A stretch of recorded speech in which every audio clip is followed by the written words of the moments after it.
Merci.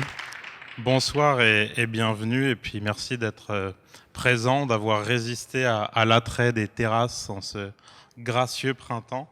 Je suis très enthousiaste à l'idée d'animer, de modérer cette table ronde qui vous est présentée ce soir aussi avec BAM, la brigade art à faire de Montréal, dont je suis le coprésident. Avec moi pour partager sur le thème du collectionnement, Marie-Michel Deschamps, artiste représentée par la galerie Parisian Laundry, Joanie Tremblay, co-directrice de Projet Pangée, et enfin Joanie Lapalme, avocate chez Fasken et collectionneuse. Donc merci à vous trois. On va essayer de s'arranger au mieux avec deux Joanie sur trois invités, mais ça devrait tout de même bien aller. Donc sans plus tarder, je pense que je commencerai par Joanie Lapalme, notre collectionneuse, pour peut-être avoir une première impression sur finalement la genèse de ton envie de collectionner. Comment est-ce qu'on se dit un jour finalement je vais acquérir une œuvre, je vais commencer à collectionner? En fait, je pense qu'il y a une nuance, puis on va y revenir, mais entre acquérir des œuvres, en fait, pour moi, il y a cette nuance entre acquérir des œuvres et collectionner. Je pense que la genèse d'acquérir une œuvre, ça part de... ça peut partir d'un sentiment. Moi, la première fois que j'ai vu l'œuvre, la première œuvre que j'ai vue, je chantais qu'il fallait que je l'aie. Donc, je ne sais pas si ça en dit long sur moi, mais je l'ai vue, puis j'ai comme, il me la faut.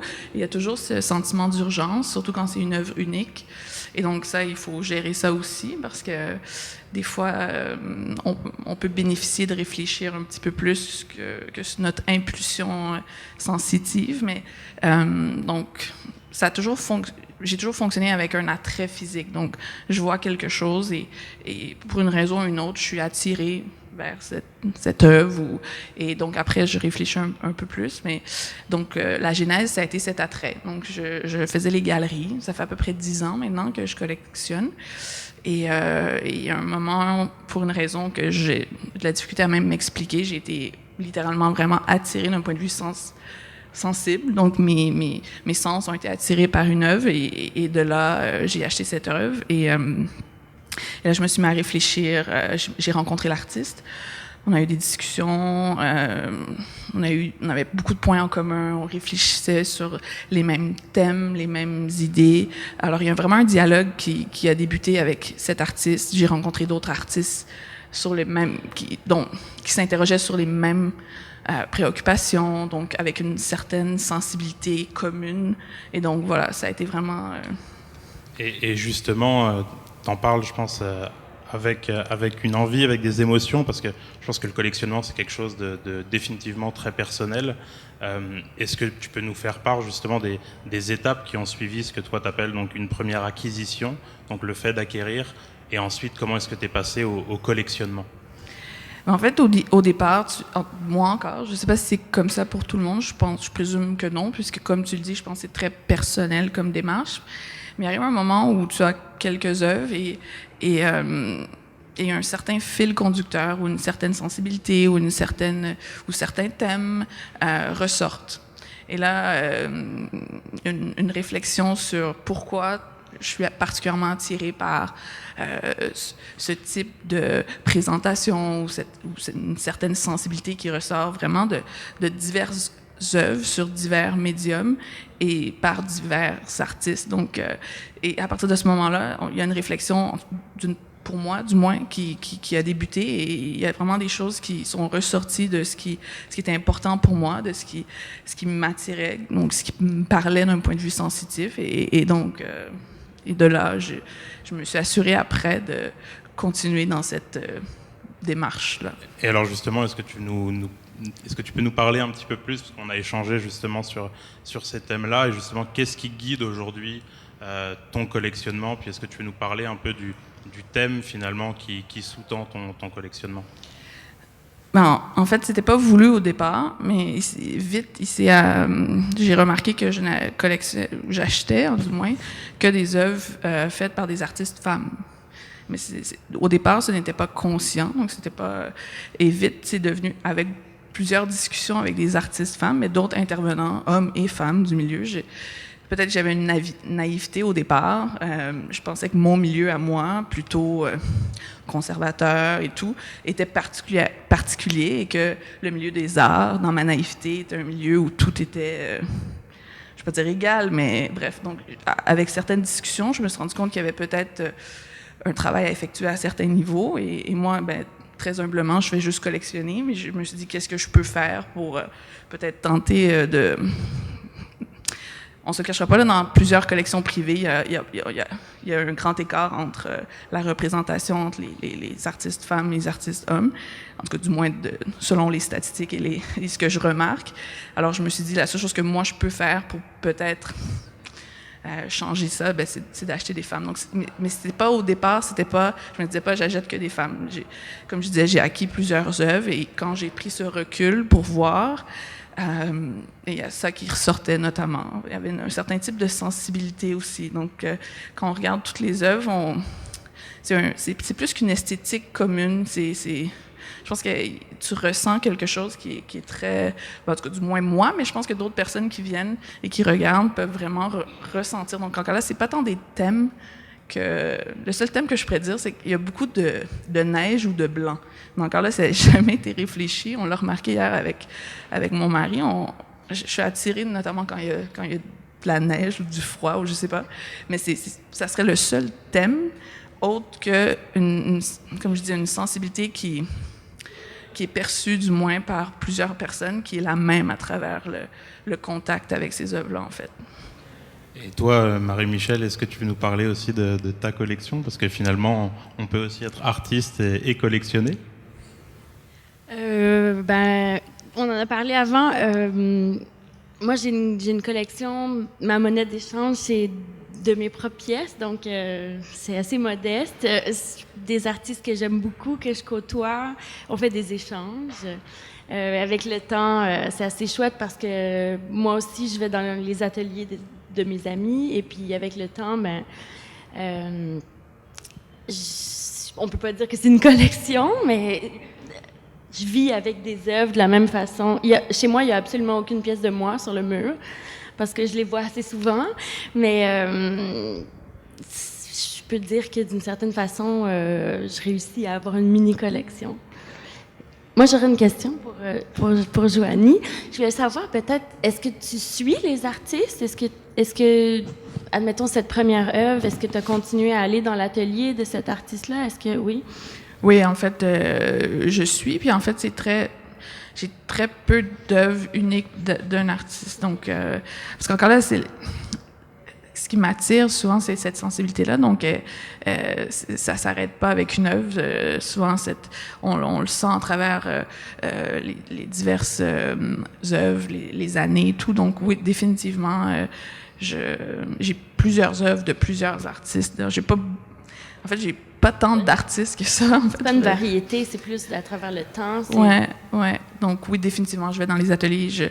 En fait, la grande richesse, je trouve, c'est ce contact-là. Il y a l'œuvre, vivre au quotidien avec des œuvres, c'est une richesse et un privilège immense, mais de pouvoir en parler, de pouvoir vraiment être confronté aussi à... Des fois, on ressent ou on voit certains trucs dans des œuvres, mais de pouvoir voir le point de vue de l'artiste et d'en discuter. Donc, je trouve... donc, définitivement, donc je les suis, j'essaie de leur parler. En fait, certaines sont devenues des amies, ce qui rajoute une autre profondeur à cette... une autre richesse à cette relation-là, en fait. Fait que je vois vraiment le collectionnement comme... il y a les œuvres, mais il y a vraiment la relation avec l'artiste. Puis pour moi, c'est quand même indissociable, en fait. On reviendra à un thème dont on a discuté, mais puis, je pense, mais pour moi, cette relation avec l'artiste est centrale dans mes gestes d'acquisition, la collection. Et peut-être pour changer un peu de thème et avoir le plaisir de parler aussi avec Joanie Tremblay de Pangée. On dit souvent que finalement collectionner, ça demande un certain budget et que finalement ça apporte des contraintes. C'est un thème qu'on entend souvent et c'est un questionnement, je pense que les premiers collectionneurs ou acquéreurs d'art se posent. D'ailleurs, petite aparté, je parlais avec un collectionneur justement qui me disait, moi, à chaque fois que je perçois une nouvelle somme d'argent, instinctivement, je vais essayer de faire une acquisition et je vois ça comme une transgression. Alors, je trouvais ça génial vraiment d'entendre ça, le fait que voilà, faire une acquisition, c'est une transgression. De ta perspective, de ton positionnement en tant que galériste, si on veut, comment est-ce que tu perçois le geste du collectionnement? Ben pour nous, le collectionnement, comment ça se passe à Projet Pangée en général, c'est des gens qui tombent vraiment en amour avec les œuvres. Donc, soit parce qu'ils l'ont vu physiquement ou soit par notre artie, etc. Donc, je pense que c'est vraiment une question d'amour. Et puis, vu qu'on travaille en général avec des artistes émergents qui sont habituellement, qui ont terminé leur maîtrise, etc., les prix sont quand même assez abordables. Donc, on fait toujours attention, on discute beaucoup des prix avec nos artistes et on fait toujours attention les mettre à un niveau qui nous semble juste. Donc, juste pour l'artiste, mais aussi juste par rapport à la valeur, par rapport au marché, etc. Donc, je pense que c'est quand même assez abordable.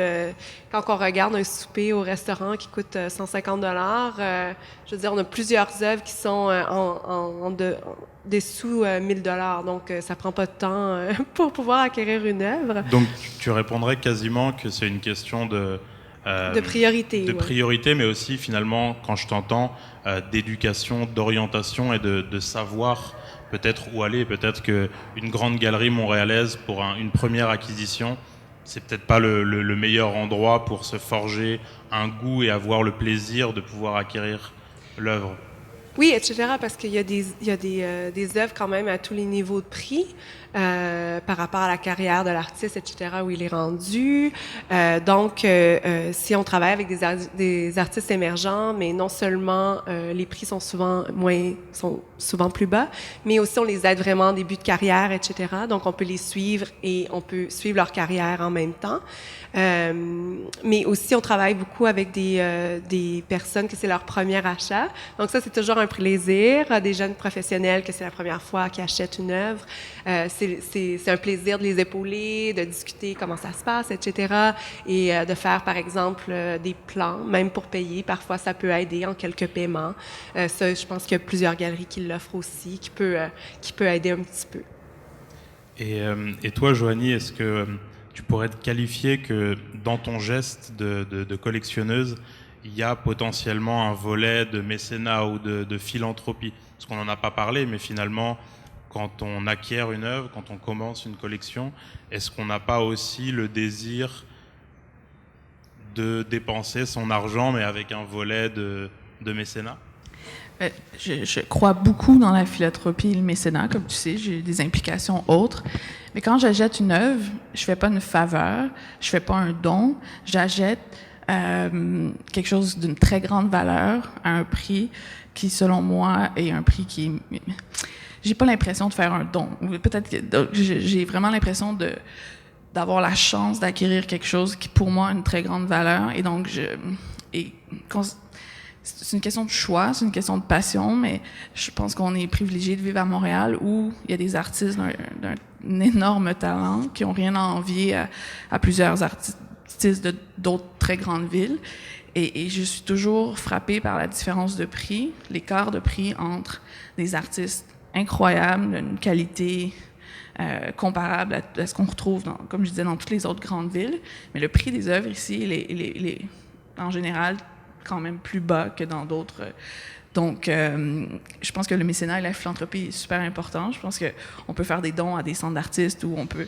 Mais quand j'acquiers une œuvre, j'ai pas cette impression-là de faire un don. En fait, j'ai vraiment l'impression d'acquérir et de payer pour quelque chose d'une très grande valeur au prix que cet objet-là d'une très grande valeur mérite. Donc, Je sais pas si je m'exprime clairement, mais Très clairement, mais est-ce que justement par contrepoids, est-ce que tu vois ton geste de collectionnement aussi avec un volet d'investissement? Parce que c'est quelque chose aussi qui est souvent répété acheter de l'art, c'est finalement un investissement. Comment est-ce que toi tu le perçois? Ben, en fait, je pense que c'est un investissement, mais pas financier ou pécuniaire, mais vraiment un investissement dans une passion ou même juste dans un passe-temps. On peut y aller par passion, mais en fait, il faut occuper nos journées. On travaille tous beaucoup, là, mais je veux dire, il reste du temps libre. Donc, il y en a qui décident de faire du sport, et c'est parfait. Puis ça vient avec un coût, faire du sport. Il faut acheter... et donc, s'intéresser à l'art, ben on peut s'éduquer, on peut s'abonner à des revues, on peut lire des livres, et on peut parler avec les artistes et tout, mais on acquiert des œuvres. Donc, pour moi, c'est toute la question de l'argent aussi. C'est vraiment de décider où on investit, où on dépense l'argent qui est le nôtre, donc dépendamment de notre budget.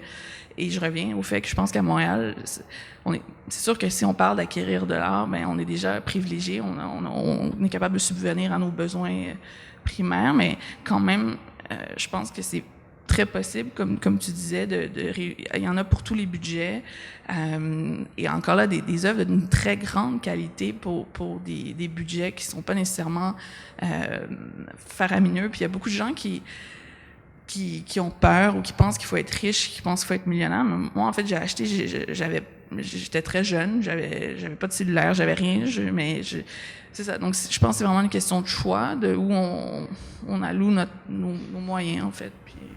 Et Joanie de Projet Pangé, comment est-ce qu'on réagit, si on réagit éventuellement quand on sent que un acheteur te demande un peu comme premier instinct quel artiste va marcher dans ton espace? C'est quoi ton premier réflexe si tu te retrouves face à ce type d'acheteur? Je pense que ça dépend vraiment de la personne. Donc, c'est sûr que c'est toujours des relations interpersonnelles, le collectionnement. Aussi, nous, on pense, notre rôle, c'est d'être là pour l'artiste en premier lieu. Donc, on passe toujours à l'artiste en premier. Est-ce qu'on croit que placer cette œuvre-là, soit dans cette maison ou dans cette collection, etc., est le meilleur lieu pour l'artiste? Donc, c'est la première question qui va venir à nous.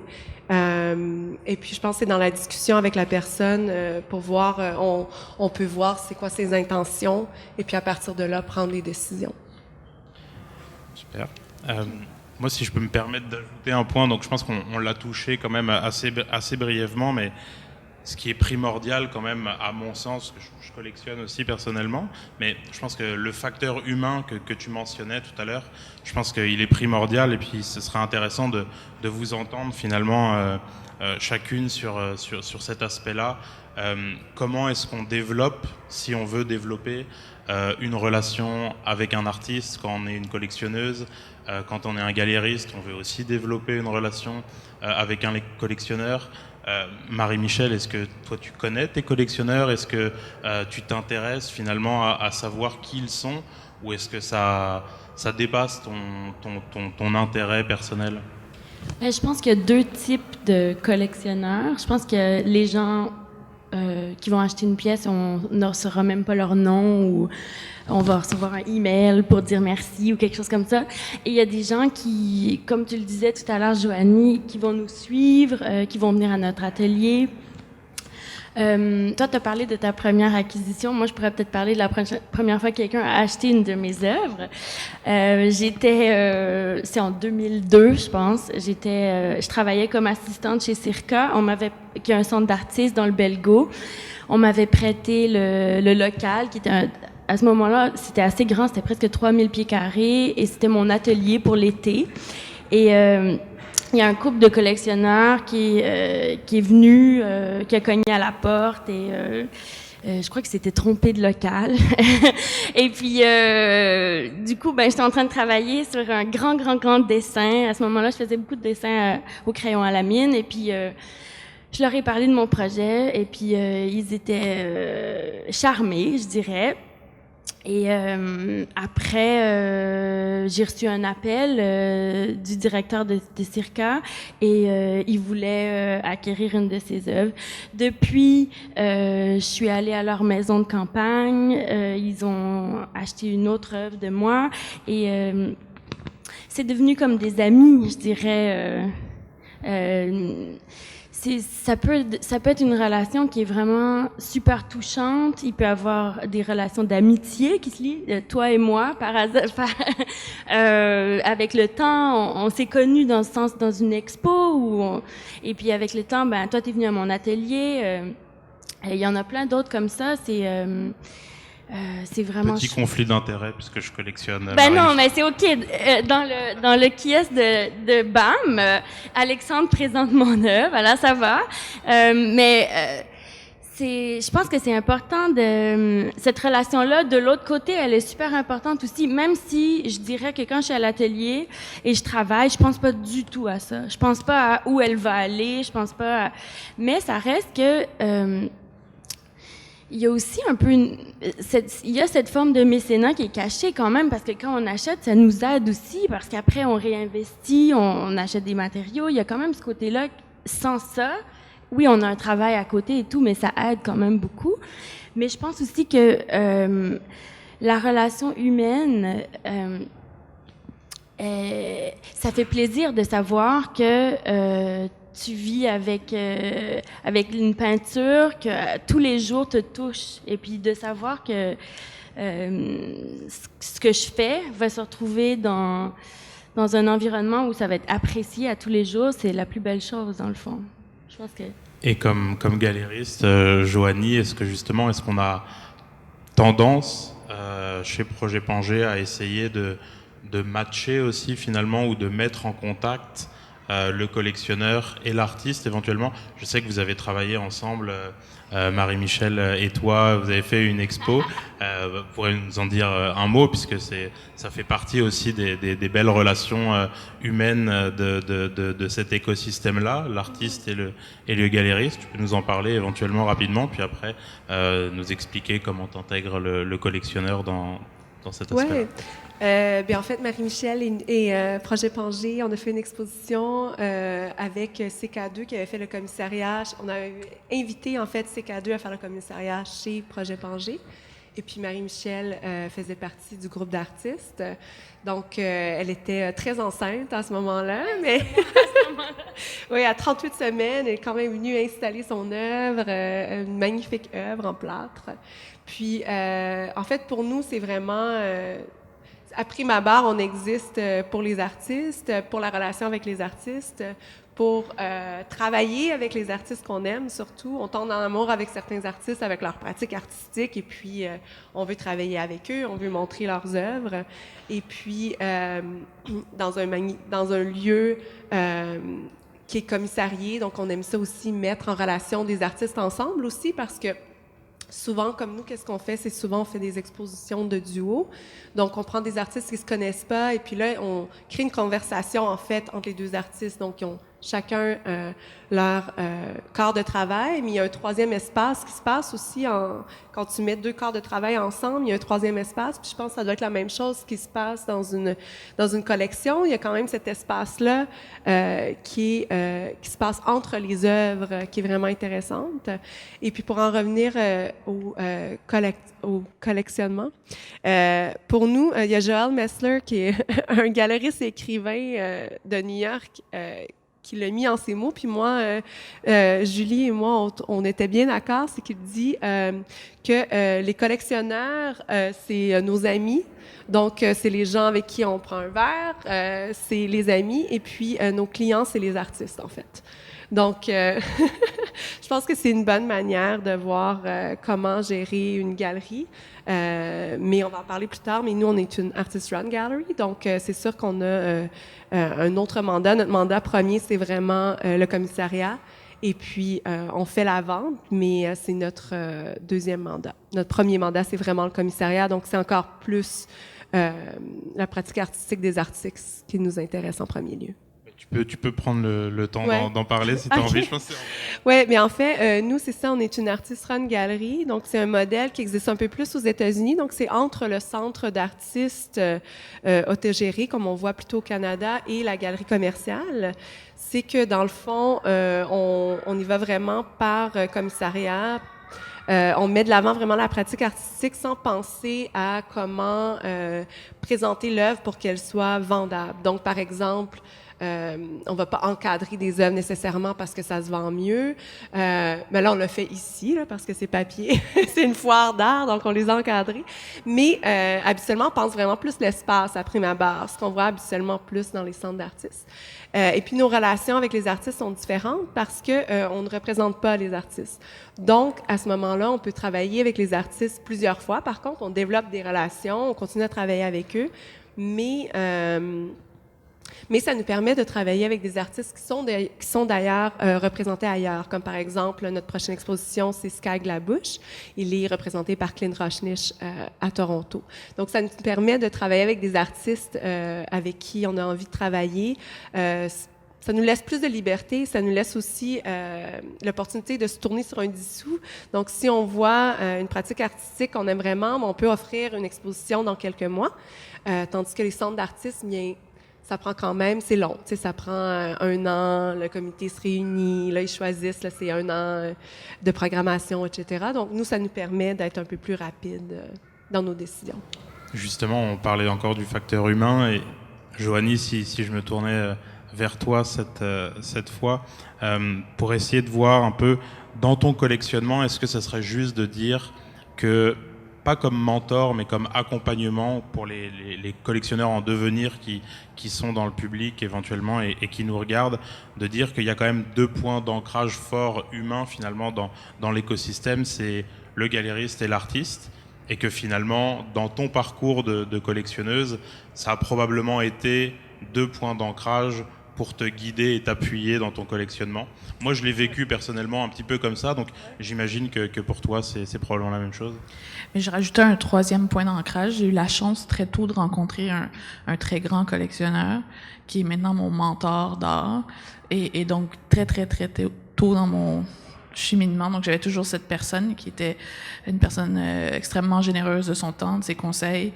Parce que des fois, même si on est super confiant en nous-mêmes et en nos choix, il y a et bien évidemment, moi, j'ai un budget limité, donc t'hésites. Des fois, c'est vraiment déchirant. Là, tu veux vraiment cette œuvre, mais bon, tu veux également vraiment celle-là. Puis, alors, bref, d'avoir les points d'ancrage dont tu as parlé, donc galeriste et artiste, mais d'avoir également un mentor ou quelqu'un qui collectionne et qui est confronté aux mêmes, des fois, défis et qui peut te conseiller donc, j'ai eu la chance d'avoir ce 3e point d'ancrage là que je rajouterais au facteur humain, mais c'est définitivement une expérience humaine, en tout cas en ce qui me concerne, le collectionnement. Pour revenir à l'investissement, quand je parlais que c'est clairement un investissement, pour moi, c'est un investissement dans ces relations-là ou dans ce facteur-là. Donc, c'est pas, comme je dis, un investissement comme on peut parler de... Pour moi, je le vois pas comme des REER, mais s'il faut parler de au moins c'est des REER dont je bénéficie à tous les jours. Donc, c'est ce que j'essaie de dire quand j'explique que je n'ai pas de REER à mes parents, par exemple, ou à plein d'autres gens. Mais ce que je veux dire, c'est que ça s'arrête là pour moi d'un point de vue pécunier. Mais vraiment, l'investissement est au niveau humain. Donc, Et toi, Marie-Michel, bon, tu as la chance d'avoir une carrière et en Europe et au Canada. Est-ce que éventuellement tu peux nous parler justement de la relation que tu as développée avec certains collectionneurs au Québec, comme moi bien entendu, ou à l'international, puis nous expliquer de quelle manière ces derniers peuvent t'appuyer au-delà finalement du simple achat. Ça peut être un suivi régulier, des encouragements comme tu mentionnais, mais je sais que tu as été en France notamment, donc si tu avais... C'est sûr que moi, je suis partie de Montréal pendant 5 ans. Donc, j'ai fait ma maîtrise en Écosse et après, je suis restée un peu. Et puis, j'ai eu la chance de rencontrer des gens qui... j'ai un peu disparu là, d'ici pendant un bout de temps. J'ai eu la chance de rencontrer, par exemple, un collectionneur à Marseille qui, en échange d'une pièce, m'a donné un studio pendant un été. Donc, Pas mal. Ouais, un été à Marseille, c'est pas mal quand même. Je sais pas si j'ai travaillé beaucoup, mais je me baignais définitivement avant d'aller à l'atelier. Mais c'est une autre façon aussi, je pense, d'appuyer une pratique, de montrer et d'acquérir une œuvre d'un certain sens, parce que en bout de ligne, c'était un échange qu'on a fait. Et puis, c'est sûr que ça m'a donné plein d'opportunités aussi comme ça. Aussi à Londres, on avait fait un échange du genre, même chose, être accueilli en résidence. Ça permet juste de voir, d'ouvrir nos horizons un peu et puis c'est une relation. Et puis, par contre, c'est un peu problématique peut-être parfois parce qu'il peut y avoir une relation de pouvoir aussi, dans un certain sens. Et ça, je me suis posé la question quand j'ai accepté cette résidence. Comment je vais monétariser, tu sais, cette résidence-là? Comment est-ce que je vais pouvoir déterminer c'est quoi la valeur de cette œuvre que je vais lui donner? Donc, mais c'est sûr que ça permet des expériences. Ouais, qui sont... c'est précieux, d'une certaine façon. Et si on essaye de regarder un peu le futur, je pense qu'un autre thème intéressant aussi pour le collectionnement, c'est les technologies, l'impact finalement que des nouvelles plateformes comme Artsy peuvent avoir sur le collectionnement. Alors ici, on a des opinions bien tranchées, mais donc Artsy est une plateforme finalement qui permet d'avoir accès à un nombre illimité d'œuvres. Toutes les galeries peuvent présenter des œuvres et elles peuvent être acquises au travers de cette plateforme-là. Est-ce que c'est toutes les galeries ou c'est commissarié un peu? Est-ce que tu sais un peu? Est-ce qu'il y a un processus de sélection? Oui, il faut quand même soumettre. Oui, il faut soumettre. Et puis, comment ça fonctionne? Par exemple, Artsy, il faut payer un prix par année, mais il n'y a pas de commission sur les ventes. Pardon. Aucun problème. Mais justement, dans cet ordre d'idées, comment est-ce que vous pensez qu'un Artsy va modifier la donne et comment est-ce que vous l'utilisez? Alors, à la fois, Joanie, la collectionneuse, Joanie, la galériste, et ensuite, on aura l'opinion bien tranchée de Marie-Michel. Non, mais ça va quand même. En fait, moi, je l'utilise pas, donc ça... je suis pas super bien placée pour en parler. Mais je suis pas contre, là, idéologiquement. C'est juste que pour moi, ça remplit pas ou ça me... Pour l'instant, j'ai jamais eu le... Je disais, à chaque fois que j'achète une œuvre, c'est que j'ai un attrait physique ou sensible vers l'œuvre. Donc, je marche et là, je suis physiquement attirée vers... et donc, ça m'est pas arrivé encore, sauf physiquement. Donc, c'est sûr que des fois, j'ai un intérêt. Je vois des œuvres sur des sites de galeries et je communique toujours à la galerie pour savoir est-ce qu'elle est située où, cette œuvre, je peux la voir où. Et donc, je me déplace pour et voir si effectivement il y a cette résonance sensitive-là. Mais pour l'instant, c'est jamais arrivé complètement sur le net sans avoir un contact avec l'œuvre. Donc, c'est le contact physique avec l'œuvre et Ouais. le facteur humain qui te manque spécifiquement? Mais le facteur humain, tu peux l'avoir avant ou après. Donc, par exemple, il y a des artistes que je connais très bien, qui sont devenus des amis, comme on discutait. Ils créent des nouvelles œuvres, on me les envoie par courriel. Donc, il y en a que je trouve très attirantes, mais c'est pas pareil. J'ai pas cette réaction physique devant mon ordinateur à une photo d'une œuvre. Donc, ça s'est jamais arrêté là. J'ai jamais reçu un courriel et j'ai fait... OK, ouais, j'ai souvent eu de l'intérêt, mais j'ai jamais procédé que par médium informatique. Donc, j'ai toujours demandé à voir l'œuvre pour m'assurer qu'il y avait cette réaction-là, en fait, face à l'œuvre. Parce que des fois, l'œuvre peut intellectuellement être attirante, mais moi, il me faut un petit peu plus. Donc, c'est pour ça que... Et je dis pas que ça va jamais arriver, là. Je fais juste dire que pour l'instant, ce n'est jamais arrivé. Donc, voilà. Et chez Projet Pangée, je sais que c'est un vrai outil, un vrai médium. Est-ce que tu peux nous parler justement comment tu vois cet outil-là et les avantages que ça amène? Oui, bien en fait, c'est que on est situé à Montréal, donc c'est un très petit marché, Montréal. Et puis, pour nous, ça nous ouvre vraiment vers d'autres horizons. Donc, grâce à Arty, on a beaucoup de collectionneurs de New York, en grande majorité, on dirait peut-être comme 70%, qui achètent des œuvres qui sont situées à New York, mais les gens de New York vont pas venir à Montréal voir une œuvre, même si ils l'adorent. Donc, pour eux, je pense que c'est intéressant. Mais aussi, comme nous, on fait des foires, par exemple, on a fait des foires à New York, au Mexique, etc. Donc, on a des collectionneurs, d'ailleurs, internationaux qui nous suivent, donc qui connaissent la qualité qu'on présente. Parce que je pense qu'il y a un niveau de qualité aussi. C'est quand on veut acheter une œuvre, on s'intéresse quand même qu'il y a un certain niveau. Et puis, je pense qu'on connaît bien la galerie. Pour nous, par exemple, parce que notre commissariat, je pense que pour nous, il est très important, on a des collectionneurs qui suivent la galerie aussi pour le commissariat. Donc, ils connaissent notre niveau de qualité, ils connaissent le genre d'artistes avec qui on travaille. Donc, je pense qu'ils peuvent s'attendre un peu plus, ils peuvent s'imaginer peut-être un peu plus.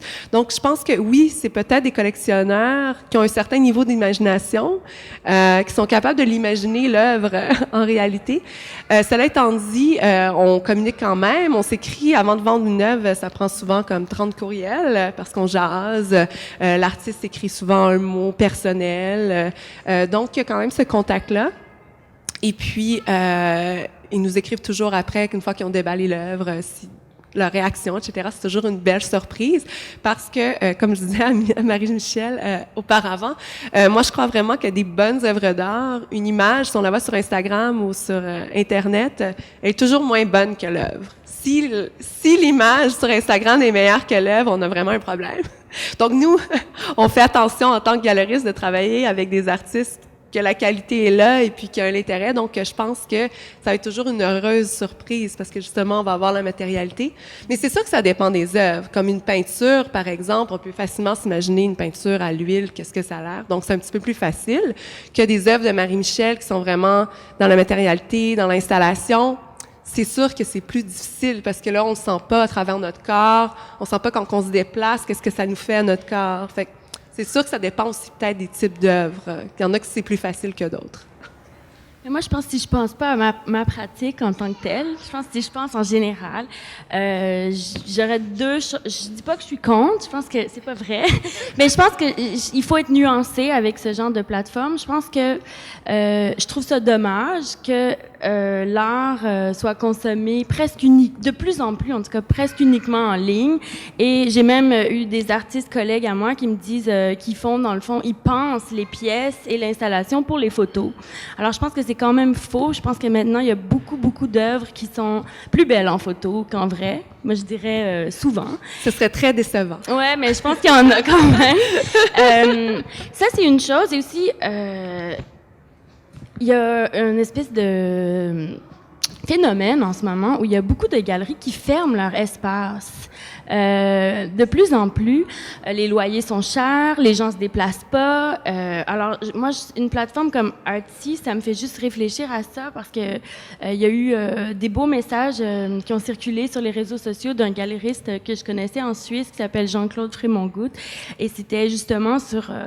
il doit fermer sa galerie et puis il explique pourquoi. Et puis, juste, dans le fond, nous faire réfléchir à comment on consomme de l'art et comment... que ce soit juste de le voir ou de l'acheter. Et aussi, je pense qu'il y a un défi. Quand tu es un artiste, normalement, tu es représenté dans une région quelconque. Donc, moi, je suis représentée par la Parisienne ici au Canada. Mais moi, je me rappelle un épisode où j'ai exposé à Projet Pangé. À ce moment-là, j'étais avec Batat Contemporary et j'avais signé un contrat avec Batat, comme quoi c'était OK de donner des œuvres à Pangé. Et quand vous avez mis les œuvres sur Arty, mon galeriste en Suisse m'a appelé et il était vraiment fâché. Parce qu'à ce moment-là, les œuvres étaient en vente sur un réseau international. Et lui n'était pas au courant. Et à partir d'un moment donné, elles étaient ouvertes à la vente à des gens et c'était pas approuvé dans un certain sens. Et ça, je me demande comment vous approchez ça. Vous travaillez beaucoup avec des artistes de New York. Est-ce que c'est toujours accepté? Les artistes sont toujours d'accord à mettre les œuvres sur Arty? En général, oui, mais si jamais elles veulent pas, c'est pas un problème, on le mettra pas. Oui, non, mais Mais Mais on peut pas On n'est pas, négliger le fait quand même qu'au-delà de l'aspect transactionnel, en termes de diffusion, Ouais. ça ouvre des portes assez hallucinantes ben oui, pour ça les c'est artistes, sûr. pour aussi la visibilité des... Oui, parce que c'est une des- galerie en ligne, quoi. Comme nous, je veux dire, on est situé à Montréal. C'est C'est quand sûr. même, c'est super petit, Montréal. Je veux dire, comparé Certain.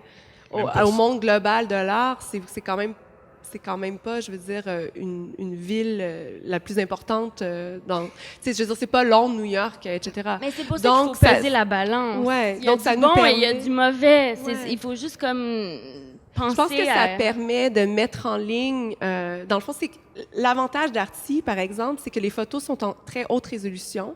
Donc, tu as les photos de toute l'installation, de la galerie, et puis après ça, tu as les photos des œuvres en très haute résolution. Donc, ça permet vraiment aux gens, je pense, qui s'intéressent, de pouvoir voir les œuvres à une bonne qualité digitale. Donc, nous, on le voit comme ça. On le voit, c'est comme notre deuxième galerie en ligne, en fait. Mais c'est sûr que ce que tu disais, il n'y a pas le toucher, il n'y a pas l'expérience. Est-ce que, je sais pas, j'imagine que oui, puisque ça se fait, mais il doit y avoir un coup de foudre en ligne. Est-ce que toi, tu as déjà acheté une œuvre en ligne? Non, jamais. OK. Peut-être Il y a un une jour, première hein, fois à peut-être un tout, jour, là. Exactement, exactement. Mais je sais que moi, par exemple, ça me donne accès à voilà, énormément de diffusion et de galeries et d'œuvres que je ne verrais pas Évidemment. de Il toute y a comme manière. tous les musées aussi, par exemple, sur. Tu Exact, sais, il y a plusieurs exact. musées, plusieurs grandes galeries Donc, que au bon, moins, on veut savoir qu'est-ce qui se passe. Ça a définitivement gagné en notoriété dernièrement. Il y a de plus en plus de galeries qui l'utilisent. C'est sûr que... C'est sûr que c'est pas idéal. Idéalement, on devrait voir les œuvres physiquement et idéalement, on va voir la matérialité, etc.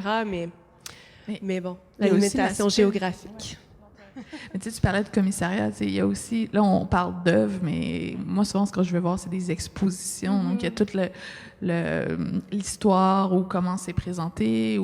Et donc, encore là, je connais pas super bien Arty, là, mais il y a cette perte aussi, là, je pense, que Définitivement. quand tu vas dans une galerie et que c'est vraiment une exposition, il y a un dialogue, tu rentres dans un dialogue, il y a quelqu'un qui a le commissaire il a décidé de le présenter, mettre cette œuvre-là en dialogue avec l'autre œuvre. Et il y a toute une richesse qui est plus grande que chaque œuvre prise individuellement. Mais peut-être que ça se fait sur Internet. Là, comme je dis, Mais à Oui, ce moment- mais il y a les photos d'installation, il y en a vraiment beaucoup, justement.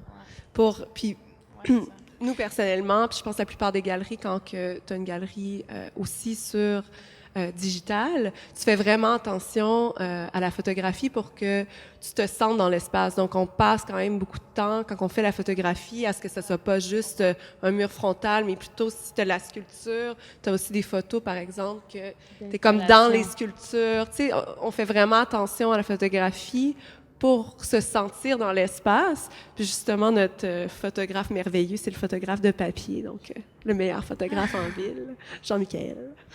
Mais Joanie, si tu achètes souvent des installations, comment tu vois dans une foire? Parce que dans une foire, ça devient plus comme une genre de marchandise, c'est moins des installations. Est-ce que tu es capable d'avoir le coup de cœur aussi dans un... Bon point. Ouh. c'est sûr que là, on est à foire papier avec des gens. Mais je vais admettre que je n'ai jamais acheté dans une foire. Donc, je pense que ça va... On va être coupé là.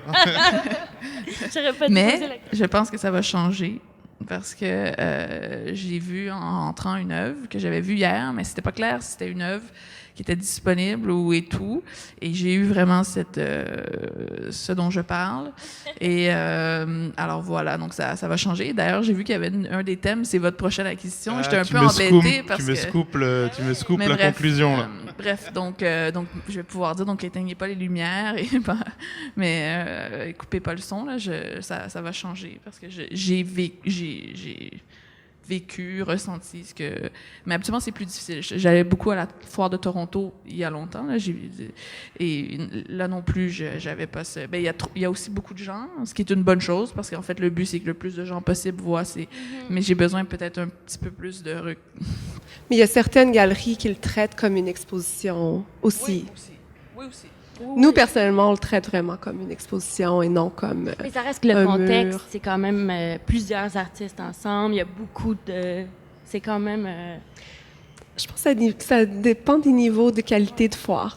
Je pense qu'il y a plusieurs foires qui poussent vraiment pour que ça soit des expositions et non du plaquage de 20 œuvres une à côté de l'autre. Ben, c'est sûr qu'il y a toujours des sections à part et tout, mais ça reste un contexte de foire. C'est pas la même chose que si tu rentres dans un... Qu'est-ce que tu disais, dans le fond? Tu rentres dans une installation solo d'un artiste où tu as vraiment un parcours... Et souvent, c'est aussi une question de temps. Ben oui, ici, Ici, hier on va soir, encore puis je suis super heureuse de ça, le succès que cette foire a. Mais c'est sûr que tu vas moins t'installer devant une œuvre pendant 15 minutes pour vivre ton moment quand il y a manifestement plein d'autres gens qui sont comme, allez, passe, là, c'est mon tour, je veux passer au suivant, ça ferme à 9h, allez. Donc... mais c'est super que ça mobilise autant de monde, c'est génial. Moi, j'étais tellement impressionnée quand je suis rentrée tout à l'heure, c'est super. Je vois le temps qui file, éventuellement des questions dans la salle. Oh, une main qui se lève. Ah non, mais il y a un micro. Un micro qui est en arrière de vous, là. Ah, pardon, excusez-moi. Je voudrais savoir, parce que moi je suis amatrice d'œuvres d'art, mais pas collectionneuse, qu'est-ce que vous faites de toutes les œuvres d'art que vous collectionnez? Parce que je trouve qu'une œuvre, c'est vivant quand c'est exposé. Et moi, mes mètres carrés sont limités. Alors parfois, j'aimerais acquérir encore, mais vraiment, là, je ne saurais pas comment faire. En fait, une belle façon, c'est de prêter ses œuvres à des gens qui ont un intérêt pour l'art, mais qui sont, pour plein de raisons, font pas le saut encore. Donc, prêter ses œuvres. Moi, j'ai eu la chance, au départ, quand j'avais plus de mètres carrés plus de murs que d'œuvres, d'avoir ce mentor qui m'a prêté certaines œuvres. Et après, ça enrichit encore le dialogue parce que là, il y a quelqu'un d'autre, souvent ça va être un ami, donc ça va être quelqu'un que vous connaissez, à qui vous allez prêter l'œuvre, qui va vivre avec cette œuvre-là, et donc il peut avoir un dialogue qui peut s'engager avec cette personne. Donc, c'est une façon, c'est de prêter des œuvres, que ce soit à des gens de votre entourage, votre famille, vos amis, mais aussi à des institutions qui n'ont pas le budget pour avoir le privilège d'exposer des œuvres. Donc je suis d'accord avec vous, je suis pas très réserve. Et au cabinet aussi, on a une collection et il n'y a pas d'œuvre qui est vraiment dans des caissons en réserve. Donc, parce que je suis d'accord avec vous, les œuvres doivent être exposées, doivent bénéficier aux gens. Donc, les gens doivent pouvoir voir ces œuvres-là. Donc, ça serait ma recommandation. Si vous voulez acheter d'autres œuvres puis vous avez plus de place, il y a sûrement des gens qui seraient très heureux d'avoir une de vos œuvres dans leur bureau chez eux. Merci. D'autres questions, éventuellement? Est-ce que je peux poser une question? Mais oui, bien sûr. Moi, j'aurais une question pour toi, Joanie, encore. Désolée. Mais tout à l'heure, tu as dit quelque chose qui m'a intriguée. Tu m'as dit que des fois, tu hésitais entre deux œuvres et que tu allais consulter ton mentor. Et je voulais savoir, je me pose la question depuis tantôt, c'est quoi les critères que tu vas discuter avec lui qui vont te faire pencher pour une œuvre plutôt qu'une autre? Parce que je pense que ça peut être assez intéressant pour quelqu'un qui commence à collectionner, qui serait peut-être... qui hésiterait en deux œuvres. En fait, cette personne va souvent me répondre par des questions. Donc, finalement, il va faire ressortir la réponse que tu sais déjà. Que je sais pas que je sais déjà. Okay. Ouais. Et donc voilà. Donc, c'est pas tant des critères qui va... C'est vraiment comme une approche très... donc, il va pas s'immiscer. Je pense que c'est peut-être par peur que si je regrette après, je lui en veuille, mais c'est ce qui arriverait pas. Mais non, vraiment, il y a vraiment une approche... il va me poser vraiment des questions qui vont faire émerger la réponse et ça va devenir évident. Donc, c'est arrivé quelques fois. Puis, à chaque fois, c'était vraiment... avec encore là, cette notion de dialogue ou de discussion avec des facteurs humains. Donc, c'est vraiment comme ça, en fait, que... Est-ce que à ce moment-là, la rencontre avec l'artiste peut changer quelque chose? Comme par exemple, quand on fait des studio-visites, la rencontre avec l'artiste, de connaître plus, dans le fond, sa démarche, qu'il parle de son travail un peu plus, de le voir dans l'environnement du studio aussi. Est-ce que ça vous donne un peu plus d'indications, parfois? Ouais, en fait, oui, vraiment, en fait. En fait, je pense que pour moi, c'est nécessaire, cette démarche, cette rencontre à un certain moment. Donc, ça peut être même après, mais c'est quelque chose qui pour moi, est partie intégrante d'acheter une œuvre. Donc, c'est parce qu'en fait, c'est vraiment, c'est intéressant. C'est ce que vous faites, c'est intéressant. Moi, ça m'intéresse beaucoup. Donc, je suis curieuse, je veux apprendre, puis j'achète souvent des œuvres qui me rendent inconfortable un petit peu. Et donc, c'est intéressant pour moi de savoir pourquoi j'ai un inconfort, mais c'est aussi, des fois, les artistes sont surpris de voir que certaines personnes peuvent peut-être être challengées par leur œuvre. Donc, d'avoir cette discussion-là, après, tu apprends beaucoup sur... donc, définitivement, ça m'aide quand j'hésite, en fait, de rencontrer les... Donc, aller dans les galeries auto-gérées, aller dans les centres d'artistes, aller dans les ateliers, visiter des collections privées. Demander aux galeries, pour des studios-visites. Pour des studios-visites, exactement. Ne pas avoir peur d'entrer dans ce petit monde. Donc, on connaît ta prochaine acquisition quasiment, Joanie. Marie-Michel, prochain projet, prochaine exposition? Demain, j'ai un vernissage chez Diagonale. Bon, c'est fait. Sur Et Joanie, prochain projet? Nous, c'est la semaine prochaine, jeudi prochain, le vernissage de Sky Glabouche solo, puis après Ambera Wellman juin, solo aussi. Ok, super. Je vais juste terminer en remerciant aussi les partenaires de BAM pour notre présence à la Foire Papier cette année. Donc merci à CGI et la Caisse de dépôt et placement du Québec. Merci à l'AGAC pour l'invitation et avoir voulu susciter justement l'intérêt autour du collectionnement. Et puis je vous inviterai aussi à venir faire un tour au kiosque de BAM C01 où il y a une exposition justement d'artistes québécois qui sont détenus par des jeunes collectionneurs montréalais. Donc je vous invite à venir faire un tour. Merci et bonne soirée. Merci. Merci.